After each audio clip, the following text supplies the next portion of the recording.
Bonjour Karine Bouzir. Bonjour. Karine Bouzir, vous êtes professeure associée à Neoma Business School. Autrice avec Jean-Baptiste Suquet, Neoma Business School également. Un article dans la Revue française de gestion pour une GPEC polysémique. Alors là tout de suite, je vous dis, c'est le numéro 309. Je dis tout de suite, qu'est-ce que c'est que ce gros mot polysémique ? Polysémique, c'est un mot long qui veut dire que ça a plusieurs sens. Ouais. C'est-à-dire qu'on laisse un espace à chacun pour y mettre le sens qu'il souhaite, lui, en tant que salarié, en tant que manager, en tant que responsable ressources humaines dans une usine. Ouais. Et que cette diversité d'approche, cette diversité de sens est acceptée par la DRH et la direction générale centrale. C'est la proposition révolutionnaire, c'est cette idée que ça pourrait être possible que ce soit accepté. Très concrètement, la question que vous traitez dans l'article tourne autour du sujet de l'ambiguïté. Oui, alors il a été dénoncé beaucoup dans la littérature et chez les praticiens que la GPEC est ambiguë. Elle cherche à la fois à satisfaire des objectifs de compétitivité des entreprises et d'employabilité des salariés. Elle cherche à la fois à travailler sur les emplois et sur les compétences. Et ça a été dénoncé dans la littérature comme étant la cause du fait que ça ne fonctionne pas, que les acteurs ne se l'approprient pas, que ça se transforme en une usine à gaz et que la trop forte centralisation nuit à l'appropriation des acteurs sur les dispositifs qui leur sont proposés. Bien sûr. Grande originalité de votre article, c'est de dire, en fait, il faut faire de la poésie. Oui, alors nous, ce qu'on pense, c'est que cette ambiguïté, elle est de structure dans le langage et dans les relations sociales, et que donc, plutôt que d'essayer de s'en prémunir en élaborant des plans et des dispositifs qui verrouillent tout, il vaut mieux faire avec l'ambiguïté et accepter les mécanismes comme par exemple la métaphore et la métonymie, qui permettent de la travailler pour qu'elle soit productrice de sens plutôt que dans l'impasse.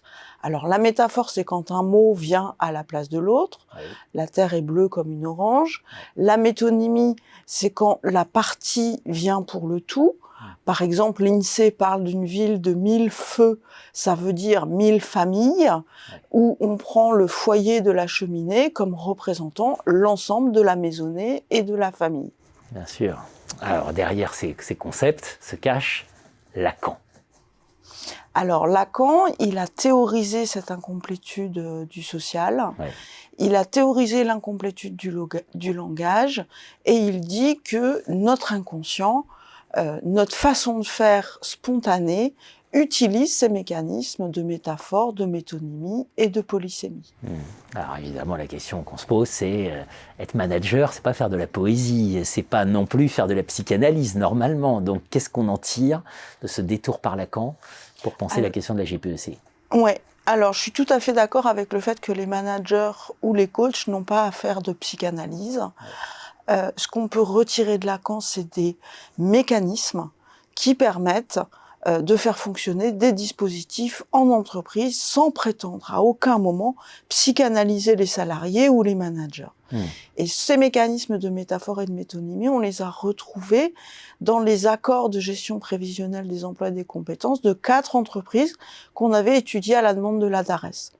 Donc, ces 4 entreprises identifient un élément phare dans leurs accords de GPEC, qui sont des longues listes de dispositifs, et cet élément phare, qui va être par exemple un dispositif d'orientation, un dispositif de formation, va entraîner derrière lui l'ensemble de la démarche. Donc les salariés vont connaître escale le dispositif d'orientation, mais pas l'ensemble de la GPEC, et pour autant, en accédant au dispositif d'orientation, ils vont permettre d'activer tout le reste de la démarche qui a été négociée entre direction et syndicats.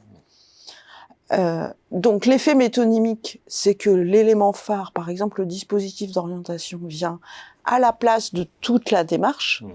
Et l'effet métaphorique, c'est que plutôt que de se disputer sur le terme compétitivité, employabilité, quel est l'intérêt des salariés, on passe à l'action directement et on a un élément sur lequel concrètement on se met d'accord et qui va gommer le débat le débat sémantique autour de compétitivité, compétences, employabilité, et permettre d'avoir un élément qui fait consensus et qui va entraîner l'ensemble de la démarche. Bien sûr, concrètement, hein, Eh ça bien, vise à simplifier la démarche, concrètement, accepter l'incertitude, identifier un élément, le mettre en avant.